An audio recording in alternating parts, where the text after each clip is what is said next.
అది 2008 కేరళ రాష్ట్రంలోని పాలక్కాడు జిల్లా కొల్లెంగోడ్ అనే ప్రాంతం. అక్కడ నిమిషప్రియ అనే ఒక నర్సు కోర్స్ అనేది పూర్తి చేసి ఆమె 2008లో ఈ నర్సు కోర్సు పూర్తి చేసి ఉద్యోగం కోసం యెమెన్కు వెళ్ళడం జరిగింది. ఇక యెమెన్లో 2 సంవత్సరాల పాటు కూడా ఉద్యోగం చేస్తున్నటువంటి నర్సుగా ఉద్యోగం ప్రారంభించింది. తన జీవితం సాఫీగా సాగిపోతున్న వేళ అనుకోని కష్టాలు ఆమెకు తోడయ్యాయి. ఇప్పుడు ఆమెకు అక్కడ యెమెన్ దేశం ఉరిశిక్ష ఖరారు చేసింది. ఇక ఈ నిమిష ప్రియకు ఎందుకు యెమెన్ దేశం ఉరిశిక్ష ఖరారు చేసింది, ఇక దీని పట్ల మన భారతదేశం ఎలా రియాక్ట్ అవుతుంది, ఇక ఈ నిమిషప్రియ కేరళకు చెందినటువంటి నిమిషప్రియ చేసినటువంటి తప్పేంటి, ఈ చిన్న చిన్న తప్పుల వల్ల జీవితాలే ప్రమాదంలో పడతాయి. ఇక ఈ విషయం గురించి అయితే మనం ఇక్కడ వీడియోలో అయితే మాట్లాడుకుందాం. 2008లో యెమెన్ వెళ్ళినటువంటి నిమిషప్రియ 2 సంవత్సరాల పాటు కూడా యెమెన్లో నర్సుగా ఉద్యోగం చేసింది. కెరీర్ చాలా బాగుంది, ఉద్యోగం చాలా బాగుంది, లైఫ్ అలా సాగిపోతున్నటువంటి వేళ 2011లో కేరళకు తిరిగి వచ్చింది. 2 సంవత్సరాల తర్వాత తన సొంత రాష్ట్రం మన సొంత దేశం భారత్కు తిరిగి వచ్చి కేరళకు వెళ్ళింది. ఇక కేరళలో థామస్ అనే వ్యక్తిని పెళ్లి చేసుకోవడం జరిగింది 2011లో. ఇక థామస్తో పెళ్ళైన తర్వాత తిరిగి మళ్ళీ కూడా యెమెన్కి వెళ్ళారు. భార్యాభర్తలు ఇద్దరు కూడా, నిమిష థామస్ ఇద్దరు కూడా కేరళ నుంచి యెమెన్కి వెళ్ళారు.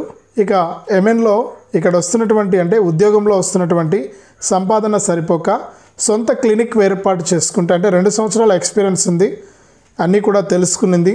అక్కడ యెమెన్లో ఎలా ఉండాలి ఏంటనేవి అన్నీ కూడా తెలుసుకునింది, ఆ దేశం రూల్స్ అన్నీ కూడా. ఇక యెమెన్లో సొంతంగా ఒక క్లినిక్ మనమే పెట్టుకుందాం, క్లినిక్ పెట్టుకుంటే మనకి ఇంకా డబ్బులు వస్తాయి కదా అని ఆశపడింది.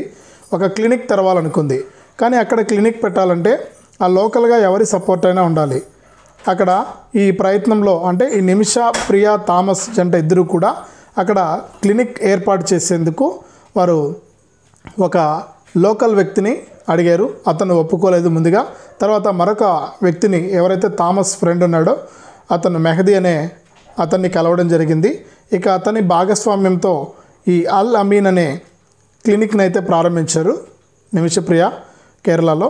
ఇక అంతా బాగానే ఉంది, వ్యాపారం అలా జరుగుతూ ఉంది. ఇక అంతలోనే వారికి ఒక పాప పుట్టింది. ఇక నిమిషప్రియ థామస్ ఒక పాప, వాళ్ళిద్దరికీ కూడా ఒక పాప. అలా జీవితం సాగిపోతూ ఉంది, చాలా బాగుంది, కెరీర్ మంచి దశలో ఉంది. ఈ సమయంలో ఏమైందంటే ఇక కూతురికి చిన్న ఫంక్షన్ చేసుకోవడానికి నిమిషప్రియ కేరళకు వచ్చింది, మన ఇండియాకు వచ్చింది. ఇండియాకు వచ్చిన తర్వాత ఈ నిమిషప్రియ థామస్ ఇద్దరు కూడా పాపకు ఆ ఫంక్షన్ అనేది పూర్తి చేశారు. ఆ ఫంక్షన్ పూర్తి చేసిన తర్వాత ఇప్పటికే కొద్దిగా కష్టాల్లో ఉంది. అక్కడ క్లినిక్ పెట్టి మనకు పెట్టుబడి పెట్టి అక్కడ కొద్దిగా ఇబ్బందులుగా ఉంటే ఎవరైతే భర్త థామస్ అలాగే కూతుర్ని ఇక్కడ ఇండియాలోనే కొన్ని రోజుల పాటు కూడా ఇండియాలోనే ఉండండి అని చెప్పి అక్కడ ఇద్దరిని కూడా ఇండియాలోనే వదిలిపెట్టి మళ్ళీ కూడా నిమిషప్రియ యెమెన్కు బయలుదేరింది. యెమెన్కు బయలుదేరి అక్కడ క్లినిక్ దగ్గరికి వెళ్ళింది.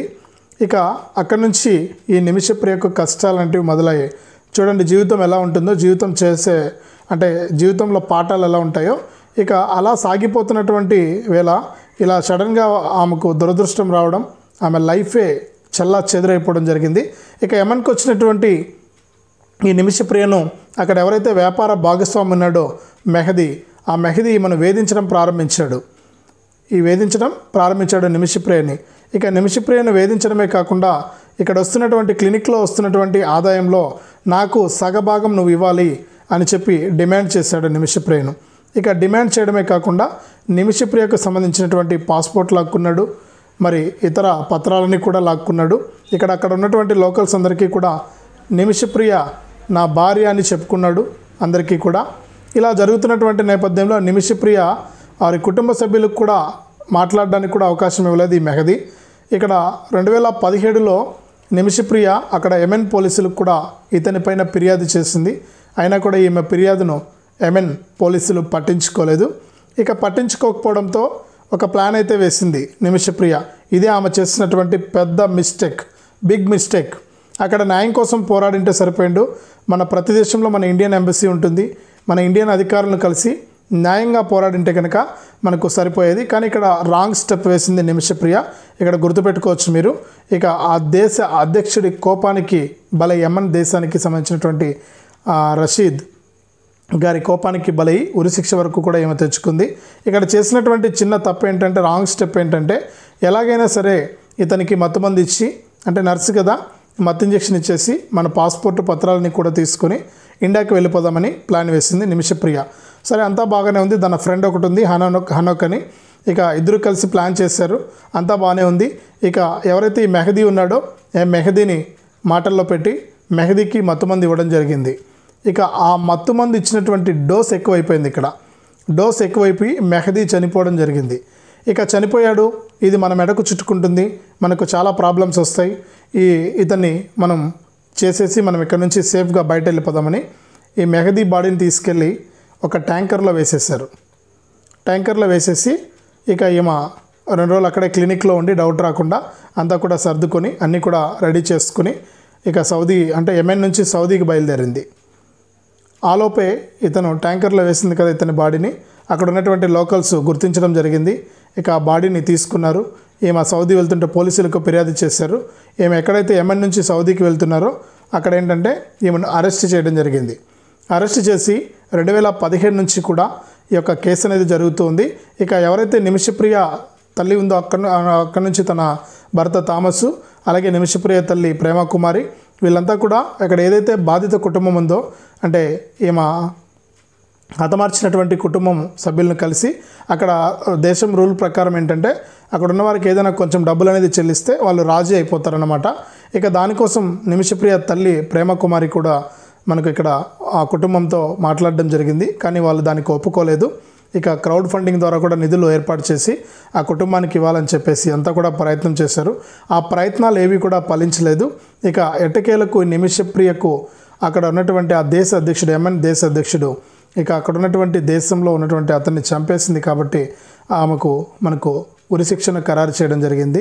ఇది చాలా బాధాకరమైనటువంటి విషయం. ఇక 2008లో స్టార్ట్ అయినటువంటి ఈమె ప్రయాణం 2024 డిసెంబర్ 31తో ఎండ్ అయిపోయింది. చూడండి జీవితం అనేది ఎలా ఉంటుందో, ఈ జీవిత చక్రం అనేది ఎలా ఉంటుందో.